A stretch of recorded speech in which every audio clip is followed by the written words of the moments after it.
ಎಲ್ಲರಿಗೂ ನಮಸ್ಕಾರ. ಇವತ್ತಿನ ವಿಡಿಯೋದಲ್ಲಿ 1 ಕಪ್ ಗೋಧಿ ಹಿಟ್ಟು, 1 ಹಸಿ ಆಲೂಗಡ್ಡೆಯಿಂದ ಕ್ರಿಸ್ಪಿ ತಿಂಡಿ ಮಾಡಿ ತೋರಿಸ್ತಾ ಇದ್ದೇನೆ. ಅದಕ್ಕಿಲ್ಲಿ ನಾನು 1 ಕಪ್ ಗೋಧಿ ಹಿಟ್ಟು ತಗೊಂಡಿದ್ದೇನೆ. ಹಾಗೆ 1/4 ಚಮಚದಷ್ಟು ಓಮ್ ಕಾಳು ಅಂದರೆ ಅಜ್ವೈನ್ ಹಾಕಿದ್ದೇನೆ. ಹಾಗೆ ಇಲ್ಲಿ 2 ಚಮಚ ರವೆ ಹಾಕಿದ್ದೇನೆ. ರವೆ ಹಾಕಿದರೆ ಈ ತಿಂಡಿ ಕ್ರಿಸ್ಪಿಯಾಗಿ ಬರ್ತದೆ.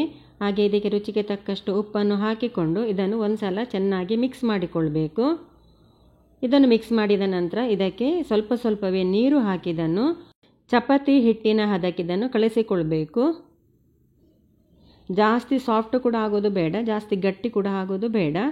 ಇದು ಒಂದು ಸಲ ಸ್ವಲ್ಪ ಅಂಟಿಗೆ ಬಂದ ನಂತರ ಇದಕ್ಕೆ ನಾನಿಲ್ಲಿ 1 ಚಮಚದಷ್ಟು ಕುಕ್ಕಿಂಗ್ ಆಯಿಲ್ ಹಾಕ್ತಾ ಇದ್ದೇನೆ.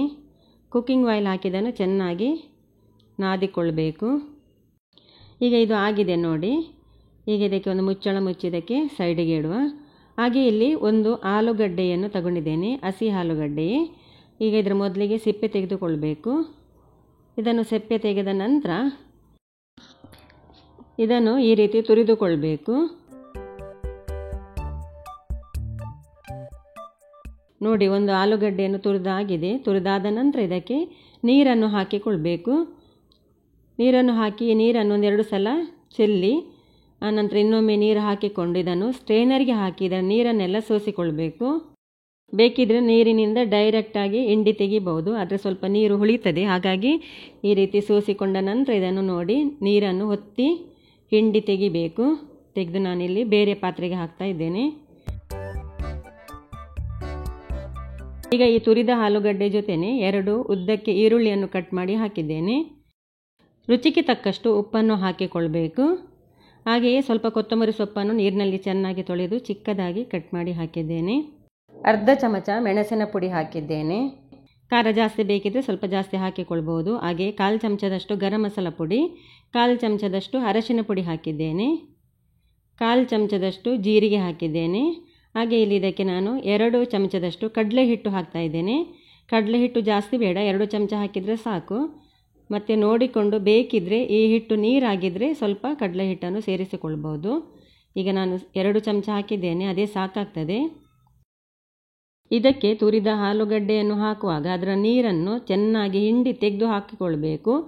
ಆಗ ನೀರು ಹೆಚ್ಚಾಗುವುದಿಲ್ಲ. ನೋಡಿ, ಈಗ ಇದು ಆಗಿದೆ. ಚೆನ್ನಾಗಿ ಒಂದು ಸಲ ಮಿಕ್ಸ್ ಮಾಡಿಕೊಳ್ಬೇಕು. ಈಗ ಈ ಕಲಸಿಟ್ಟ ಹಿಟ್ಟನ್ನು ನಾನಿಲ್ಲಿ 2 ಭಾಗ ಮಾಡ್ತಾ ಇದ್ದೇನೆ.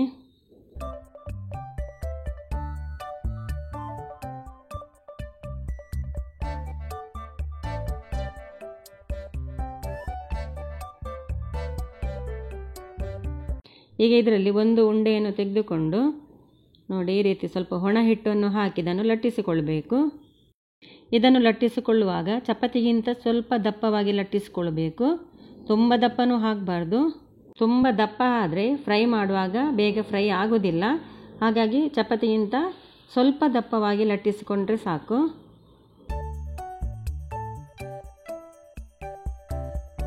ಲಟ್ಟಿಸಿ ಆದ ನಂತರ ಇದನ್ನು ಸ್ವಲ್ಪ ಸ್ಕ್ವೇರ್ ಬರುವ ಹಾಗೆ 2 ಸೈಡ್ ಕೂಡ ಈ ರೀತಿ ಸ್ವಲ್ಪ ಕಟ್ ಮಾಡಿ ತೆಗಿಬೇಕು. ಆನಂತರ ಇದಕ್ಕೆ ಮಾಡಿಟ್ಟ ಮಿಶ್ರಣವನ್ನು ಇದಕ್ಕೆ ಹಾಕಿಕೊಳ್ಬೇಕು.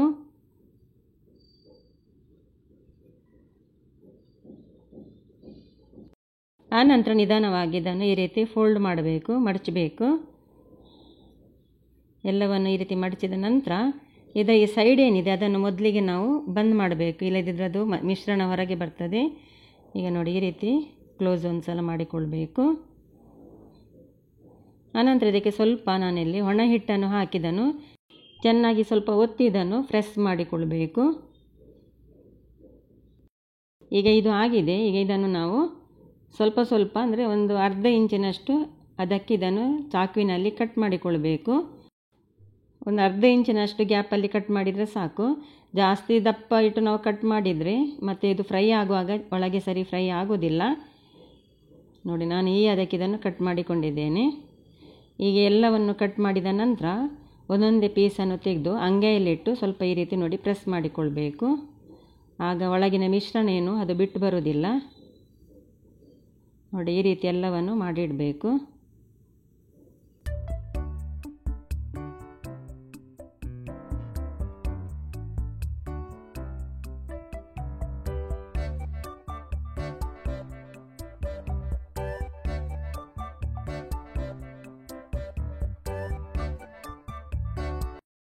ಹೀಗೆ ಇಲ್ಲಿ ಎಲ್ಲವನ್ನು 2 ಬಟ್ಲಲ್ಲಿ ನಾನು ರೆಡಿ ಮಾಡಿ ಇಟ್ಟಿದ್ದೇನೆ ನೋಡಿ.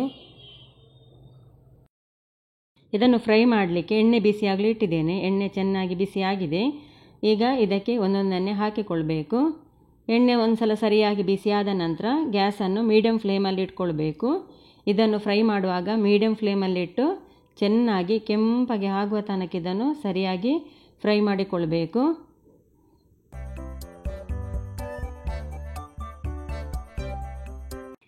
ಈಗ ಒಂದು ಸೈಡ್ ಸ್ವಲ್ಪ ಸರಿಯಾಗಿ ಫ್ರೈ ಆದ ನಂತರ ಇದನ್ನು ಮಗುಚಿ ಹಾಕಿಕೊಳ್ಬೇಕು. ತಕ್ಷಣ ಇದನ್ನು ಮಗುಚಿ ಹಾಕಿಕೊಳ್ಬಾರ್ದು. ಇದಕ್ಕೆ ಎಣ್ಣೆ ಜಾಸ್ತಿ ಇಟ್ಟುಕೊಂಡು ಕೂಡ ಇದನ್ನು ಡೀಪ್ ಫ್ರೈ ಆಗಿ ಕೂಡ ಮಾಡ್ಬೋದು. ಇದು 2 ಸೈಡ್ ಕೂಡ ಕೆಂಪಗೆ ಚೆನ್ನಾಗಿ ಫ್ರೈ ಆಗಬೇಕು, ಕ್ರಿಸ್ಪಿ ಆಗಬೇಕು. ಇಲ್ಲದಿದ್ದರೆ ಒಳಗೆ ಇದು ಕಡಲೆ ಹಿಟ್ಟೆಲ್ಲ ಹಸಿ ಹಸಿಯಾಗಿ ಇರ್ತದೆ. ಹಾಗಾಗಿ ಚೆನ್ನಾಗಿ ಕೆಂಪಗೆ ಇದನ್ನು ಫ್ರೈ ಆಗುವ ತನಕ ಇದನ್ನು ಫ್ರೈ ಮಾಡಿಕೊಳ್ಬೇಕು. ಇವಾಗ ನೋಡಿ ಇದು ಫ್ರೈ ಆಗ್ತಾ ಬಂದಿದೆ. ಈ ರೀತಿ ಚೆನ್ನಾಗಿ ಕೆಂಪಗೆ ಫ್ರೈ ಆಗಬೇಕು. ಇದು ಸರಿಯಾಗಿ ಫ್ರೈ ಆಗದಿದ್ದರೆ ಕಡಲೆ ಹಿಟ್ಟು ಹಸಿ ಹಸಿಯಾಗಿ ಇರ್ತದೆ ಒಳಗೆ.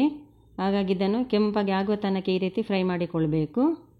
ಇದನ್ನು ನೀವು ಒಂದು ಸಲ ಮಾಡಿ ನೋಡಿ. ಚಟ್ನಿ ಜೊತೆಗೆ ತಿನ್ನಿ, ತುಂಬಾ ಒಳ್ಳೆಯದಾಗ್ತದೆ. ಸಂಜೆ ಟೀಗಂತೂ ತುಂಬಾ ಸೂಪರ್ ಅಂತಲೇ ಹೇಳ್ಬೋದು. ಹಾಗೆಯೇ ಇವತ್ತಿನ ಈ ರೆಸಿಪಿ ನಿಮಗೆ ಇಷ್ಟವಾದರೆ ದಯವಿಟ್ಟು ಲೈಕ್ ಮಾಡಿ, ಶೇರ್ ಮಾಡಿ. ಹೆಚ್ಚಿನ ರೆಸಿಪಿಗಾಗಿ Rekha kitchen Mangalore YouTube channel subscribe ಮಾಡಿ. ಈ ವಿಡಿಯೋ ನೋಡಿದ್ದಕ್ಕಾಗಿ ತಮಗೆಲ್ಲರಿಗೂ ಧನ್ಯವಾದಗಳು.